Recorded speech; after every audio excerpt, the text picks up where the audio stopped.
Assalamualaikum warahmatullahi wabarakatuh. Selamat pagi pemirsa setia Khazanah Trans 7.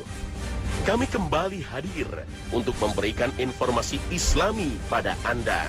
Agama, rahmat semesta alam. Maraknya tawuran pelajar, prostitusi, dan perjudian online, narkoba, kasus suap, korupsi, hingga pembunuhan nyaris tak pernah sepi menghiasi televisi kita di rumah. Namun, tahukah kita bahwa ternyata seluruh perilaku dosa tersebut memiliki akar yang sederhana, yaitu sikap sombong, tamak, dan dengki. Ya, segala dosa yang dilakukan anak Adam pastilah merupakan salah satu turunan dari 3 dosa ini, sebagaimana sabda Rasulullah SAW. Ada 3 hal yang menjadi induk dari segala dosa.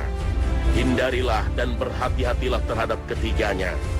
Hati-hatilah terhadap kesombongan, karena sombong menjadikan iblis enggan bersujud kepada Adam. Berhati-hatilah terhadap tamak, rakus, karena ketamakan mengantar Adam memakan buah terlarang. Dan berhati-hatilah terhadap iri hati, karena kedua anak Adam, Qabil dan Habil, salah seorang di antaranya membunuh saudaranya akibat dorongan iri hati. Hadis riwayat Ibnu As-Sakir melalui Ibnu Mas'ud.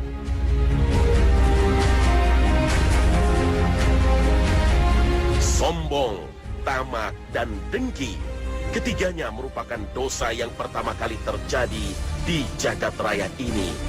Ketiganya merupakan biang dari segala perbuatan dosa, yang kemudian sederet dosa-dosa lain.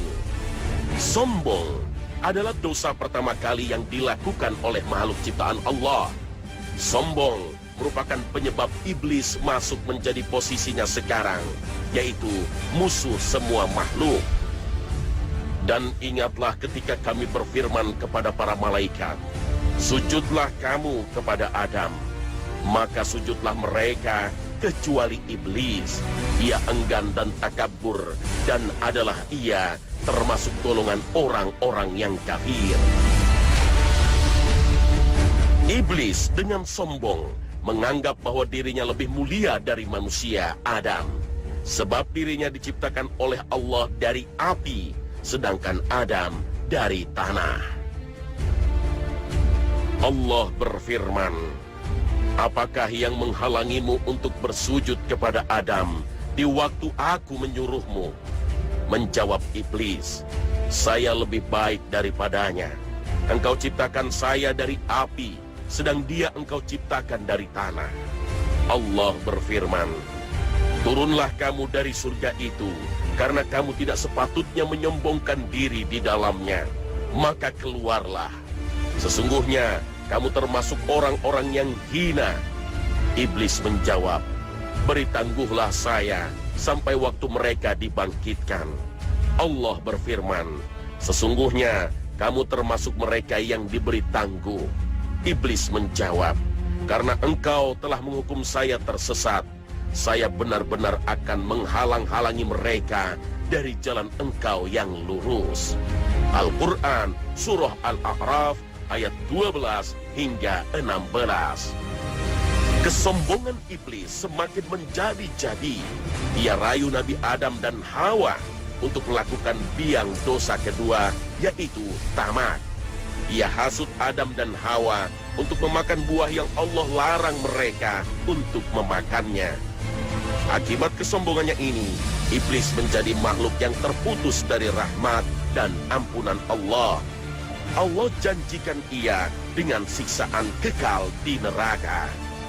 Tatkala iblis dan Adam beserta istrinya telah sama-sama terusir dari surga, iblis membuktikan janjinya untuk selalu menyesatkan anak keturunan Adam. Ia bisikkan biang dosa ketiga berupa kedengkian pada hati Qabil, sehingga terhasutlah Qabil untuk membunuh saudara kandungnya Habil.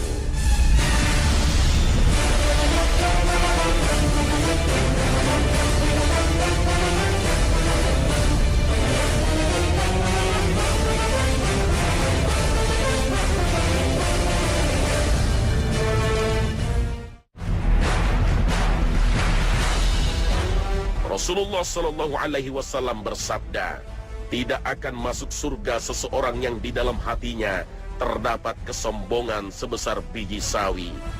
Ada seseorang yang bertanya, bagaimana dengan seorang yang suka memakai baju dan sandal yang bagus? Beliau menjawab, sesungguhnya Allah itu indah dan menyukai keindahan. Sombong adalah menolak kebenaran dan meremehkan orang lain. Hadis riwayat Muslim.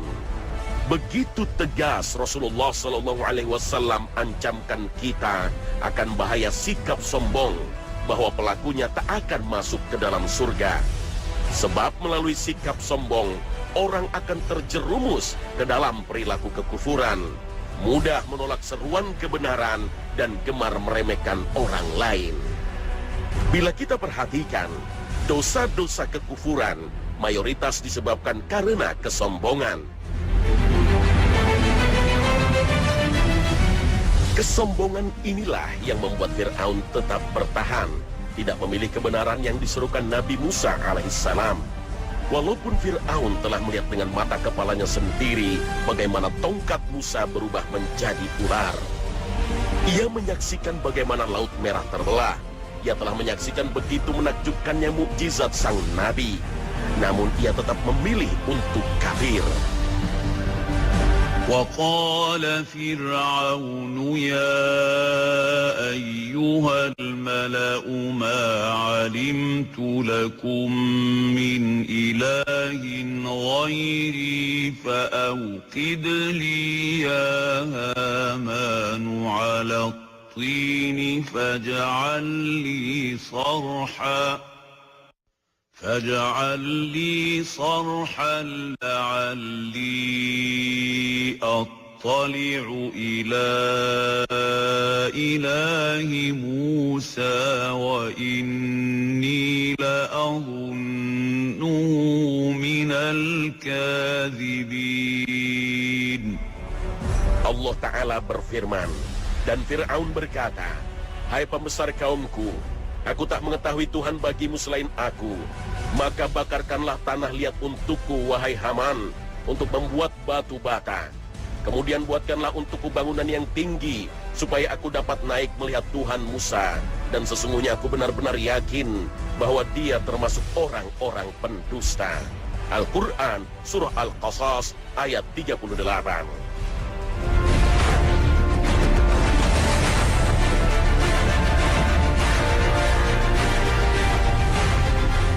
Sejarah mencatat bahwa penentang dakwah para nabi dan rasul sepanjang zaman adalah orang-orang yang sombong. Begitupun hari ini kita dapati orang-orang sombong yang menolak kebenaran Islam berani mengatakan bahwa kebenaran Al-Quran tidak mutlak dan perlu direvisi. Sebab Al-Quran diturunkan kepada seorang manusia biasa bernama Muhammad yang terkadang bisa berbuat kesalahan. Na'udzubillah.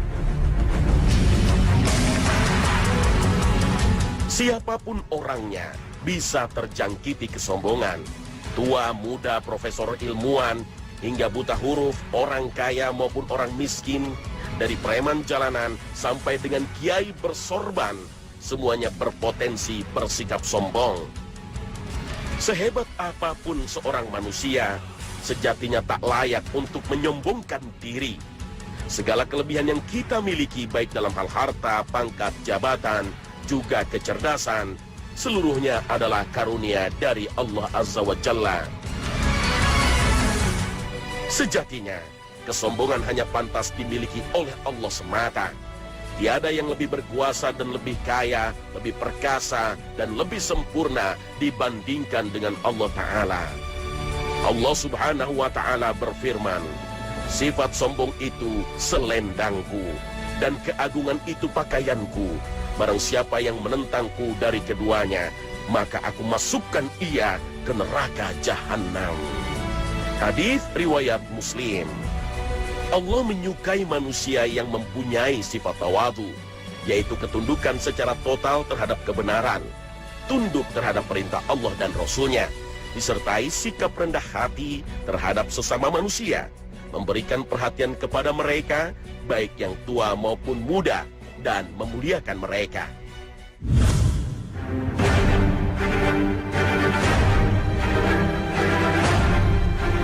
Memilau kehidupan dunia seringkali membuat banyak orang terlena, membuatnya tak pernah puas terhadap dunia, lupa untuk bersyukur terhadap karunia yang telah Allah limpahkan padanya. Ibarat seseorang yang selalu haus, walau bergelas air telah diminumnya. Itulah bentuk ketamakan. Sikap tamak akan membuat orang terjatuh dalam perilaku yang dilarang oleh syariat. Tamak akan membuat kita semakin mencintai dunia, tak pernah puas terhadap karunia rezeki yang telah didapatnya. Dosa ini akan menjatuhkan seseorang ke dalam rangkaian dosa-dosa berikutnya. Suap, korupsi, mencuri, menipu, sumpah palsu, memfitnah, pergaulan bebas, dan rangkaian dosa lainnya. Bermegah-megah, kuatkan tauhid dan iman kita, karena sejatinya kampung akhirat jauh lebih baik.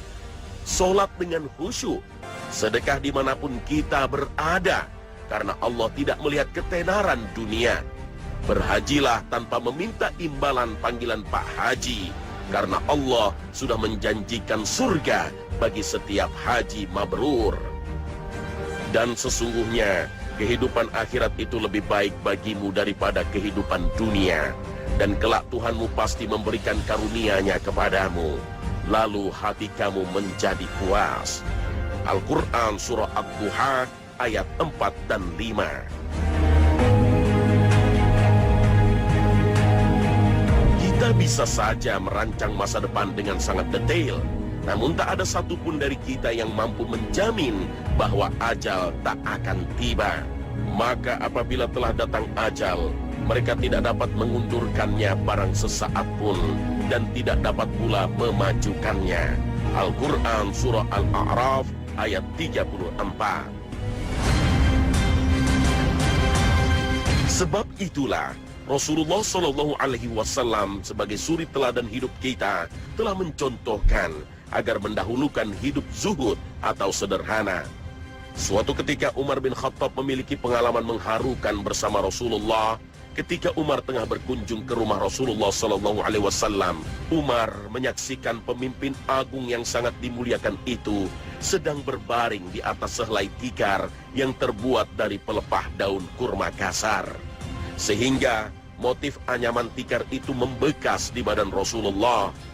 Umar juga melihat 3 lembar kulit binatang yang telah disamak dan sedikit gandum di sudut kamar. Selain itu, tak terdapat apapun di rumahnya. Melihat pemandangan kamar demikian, menangislah Umar. Umar prihatin melihat keadaan Rasulullah. Sangat jauh berbeda dengan keadaan Kaisar Romawi dan Kisra yang hidup mewah bergelimang harta. Melihat sahabat tercintanya ini menangis, Rasulullah pun bertanya, "Apa yang menyebabkan engkau menangis, wahai Umar?" "Aku melihat Kisra serta raja-raja lain menikmati tidur di atas ranjang mewah beralaskan sutra. Tetapi di sini, aku melihat engkau tidur beralaskan tikar semacam ini." Lantas dengan lembut, Rasulullah menimpalinya dengan sebuah nasihat. "Wahai Umar, sepertinya engkau masih ragu dengan hal ini. Kenikmatan di akhirat tentu lebih baik daripada kesenangan hidup dan kemewahan di dunia. Jika orang-orang kafir itu dapat hidup mewah di dunia ini, kita pun akan memperoleh segala kenikmatan itu di akhirat nanti. Di sana kita akan mendapat segala-galanya." Mendengar sabda Rasulullah, Umar pun menyesal dan meminta pada Rasulullah agar memohonkan ampun pada Allah untuk dirinya. Sering-seringlah mengingat pemutus segala kenikmatan, yaitu kematian. Karena tidaklah seseorang mengingatnya dalam kesempitan hidup, melainkan akan melapangkannya. Dan tidaklah seseorang mengingatnya dalam keleluasaan hidup, melainkan akan mempersempitnya. Hadis sahih riwayat Al-Baihaqi dan Ibnu Hibban.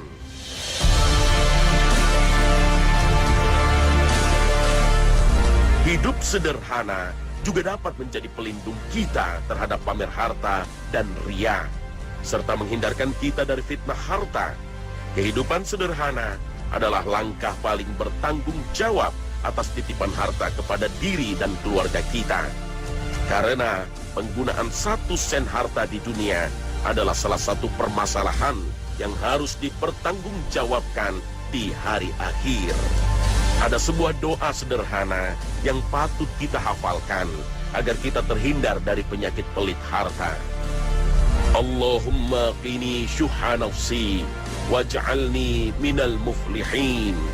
Ya Allah, hilangkanlah dariku sifat pelit lagi tamak dan jadikanlah aku orang-orang yang beruntung.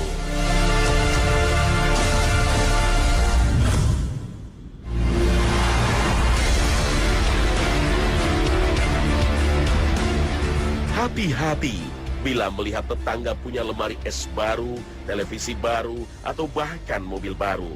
Jangan sampai kita masuk dalam wilayah cemburu.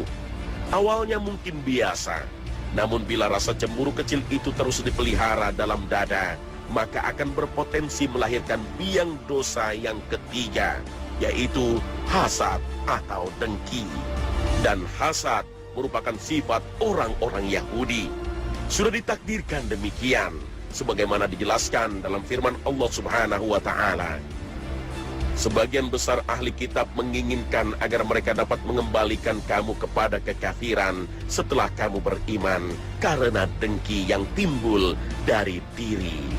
Al-Quran, Surah Al-Baqarah, ayat 109. Dalam bahasa sederhana, dengki dapat dipahami sebagai perasaan benci dan susah bila melihat orang lain mendapat kegembiraan.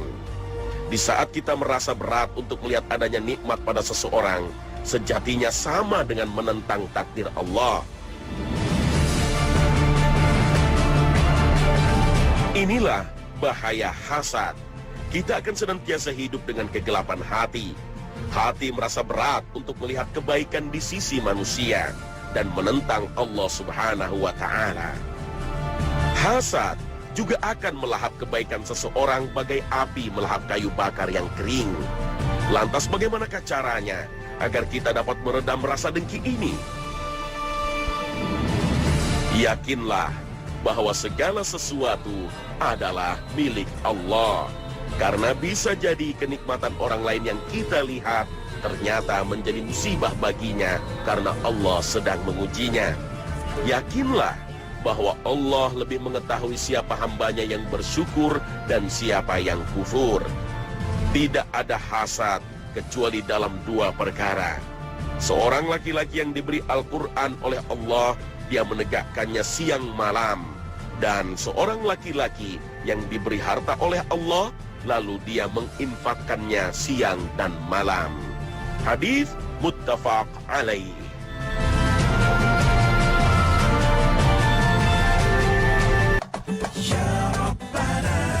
Nah pemirsa, demikianlah Khazanah hari ini menyajikan informasi dan tuntunan beraktivitas sesuai sunnah. Semoga tayangan Khazanah hari ini mampu diambil hikmah dan panduannya. Maafkan jika dalam tayangan ini ada penggambaran atau penyampaian kata yang menyinggung. Tiada yang lebih kami harapkan selain ridho Allah serta apresiasi Anda kepada kami sebagai salah satu pedoman akan tuntunan hidup yang sesuai syariat. Akhirul kalam, barakallahu fikum. Wassalamualaikum warahmatullahi wabarakatuh.